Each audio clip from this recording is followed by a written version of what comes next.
شکستی دەسەڵاتدارانی هەرێم بوو بە مانشێتی میدیا جیهانیەکان. لە ماوەی 24 کاتژمێردا 3 میدیا و دامەزراوەی توێژینەوەی جیهانی راپۆرتیان لەبارەی شکستەکانی هەرێم بڵاو کردوتەوە و هۆشداری دەدەن و دەڵێن بە هۆی مامەڵەی نادروست و هەنگاوەکانی پارتی و یەکێتیەوە قەوارە و ئایندەی هەرێمی کوردستان لە مەترسی و پاشەکشێدایە. ماڵپەڕی میدڵ ئێست ئای بەریتانی لە راپۆرتێکدا ئاماژەی بۆ کردووە ناکۆکی و ئاژاوەی سیاسی ناوخۆ و پێشخستنی بەرژەوەندی حزبی لەسەر حسابی بەرژەوەندی نیشتیمانی لەلایەن حزبە سەرەکیەکان و ناکۆکیە یاساییەکانی نێوان ئۆپۆزیسیۆن و هەردوو حزبی پارتی وێشەتی ڕۆڵیان هەبووە لەوەی بەغداد دەسەڵاتی بەسەر کوردستاندا فراوان بکات بەم هۆکارانەش ئایندەی قەوارەی کوردی دابەش بوو ناڕوونە. میدڵ ئێست ئای نووسیوێتی شکستی سیاسەتی نەوتی حکوومەتی هەرێم کە سەرەڕای چەندین گرێبەست و وەبەرهێنانی بیانی و بەڕێوەبردننی دامەزراوەکان لەلایەن کەسانی ناشایستەوە و هەبوونی گەندەڵی زیاتر لە 3 ملیار دۆلار قەرزی کۆمپانیا نەوتیەکانی لێکەوتۆتەوە.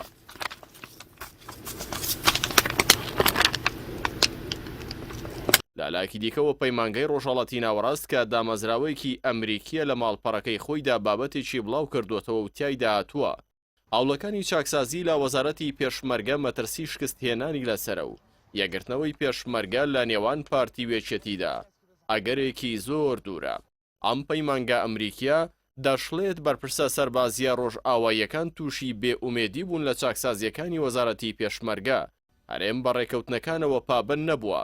شکستی سەرکردە سیاسەکانی کوردیش لە مامەڵەی جددی لەگەڵ ڕێکەوتنی چاکسازی وەزارەتی پێشمەرگە لێکەوتەی مەترسیداری دەبێت. هاوکات ماڵپەڕی ڕۆژنامەی ئیکۆنۆمیستی بەریتانی کە لە ساڵی 1843 دا یەکەمین ژمارەی دەرچووە لەبارەی قەوارەی هەرێمەوە راپۆرتێکی درێژی بڵاو کردوتەوە و دەڵێت خەونەکانی کورد بۆ سربەخۆیی ئێستا لە هەر کاتێکی پێشتر دوورتر دەردەکەوێت. ماترسیش هەیە پرۆژەی کوردستان شکست بهێنێت. لە راپۆرتەکەی ئیکۆنۆمیستدا هاتووە ململانی نێوان دوو بنەماڵەی بارزانی و تاڵەبانی چڕتر بوونەتەوە. ئێستا دەسەڵات بۆ کوڕەکان گوازراوەتەوە و ئەوانی شەڕ لەسەر کەمبوونەوەی سەرچاوەکانی داهات دەکەن. حکوومەتی عێراقیش ئەم ڕکابەرەی قۆستۆتەوە و خۆی بەهێز کردوتەوە.